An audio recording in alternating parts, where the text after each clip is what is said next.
বসিরহাট লোকসভা কেন্দ্রের ভোট শেষ হতেই বিজয় উল্লাসে মাতল তৃণমূল কর্মী সমর্থকরা।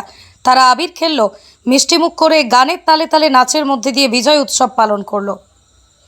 বসিরহাট লোকসভা কেন্দ্রের হাসনাবাদের বরুণহাটের ঘটনা। তাদের দাবি, বসিরহাট লোকসভা কেন্দ্রে হাজী নুরুল ইসলামের জেতা শুধু ঘোষণার অপেক্ষা, তাই তারা বিজয় উৎসব পালন এখন থেকেই শুরু করেছে। হাসনাবাদ থেকে সরাসরি সুকান্ত দাসের report, crime press, Bengal news.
তোমরা এই বিজয় উৎসব কেন করছো? বিজয় উৎসব আমাদের যেদিন প্রার্থী ঘোষণা হয়েছে সেই দিন তৃণমূল কংগ্রেসের জয় জয়কার।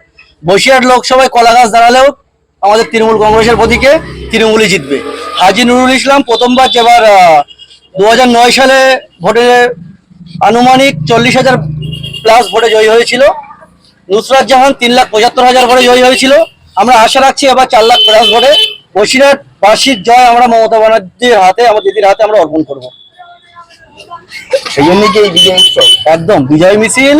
আমরা আমাদের কর্মীরা সকাল 10টার পর থেকে বিজয় মিছিল শুরু করে দিয়েছে, কিন্তু নির্বাচনের বাধ্যবাধকতার কারণে আমরা ঠিক 6:50-এর পরে আমরা অফিসিয়াল ভাবে আমরা বিজয় মিছিলটা শুরু করলাম। ভোট কেমন হয়েছে এলাকায়? দেখুন, ভোট সুন্দরভাবে ভোট হয়েছে, কোনো রকম কোনো সমস্যা নেই।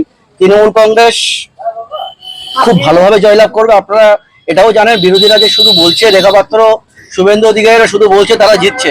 আপনি খবর নিয়ে দেখতে পারেন, হিঙ্গলগঞ্জ বিধানসভার 30টার উপরে বুথে বিজেপি এজেন্ট দিতে পারেনি। সিপিএম তো নেই, তারা জীবাশ্ম, তাদের আমরা ধরার মধ্যে রাখি না। দ্বিতীয়ত আসে আপনার সন্দেশখালী বিধানসভায় এখনো পর্যন্ত 28টা বুথে বিজেপি এজেন্ট দিতে পারেনি। বিজেপি বড় বড় কথা বলে। রেখা আজকে ডাইরেক্টলি একটা কথা বললো, যেটা একজন জনপ্রতিনিধি, আমি মানলাম রেখাপাত্র শুরু করছে তার রাজনীতি। আজকে একটা পুলিশ অফিসারকে, একটা এডিশনাল এসপি কে ডাইরেক্টলি মুখের উপরে বলছে যে তার পোশাক খুলে নেবো। একটা শিক্ষিত ও অশিক্ষিত রাজনীতিতে দুটো পার্থক্য আছে। 4 ক্লাস যিনি মানুষের, এটা বোঝা উচিত, একজন 4 ক্লাস জনপ্রতিনিধিকে আমরা ভোট দিয়ে নাকি রাজ্য লোকসভায় পাঠাবো। একজন police officer, assistant additional SP, IPS র্যাঙ্কের অফিসারকে বলছে ডাইরেক্ট পোশাক খুলে নেবো। এর মতো নির্লজ্জপনা বাংলা রাজনীতিতে আমরা আশা করি না। তোমার নাম? রুবেল গাজী, রাজ্য আইটি সেলের সেক্রেটারি।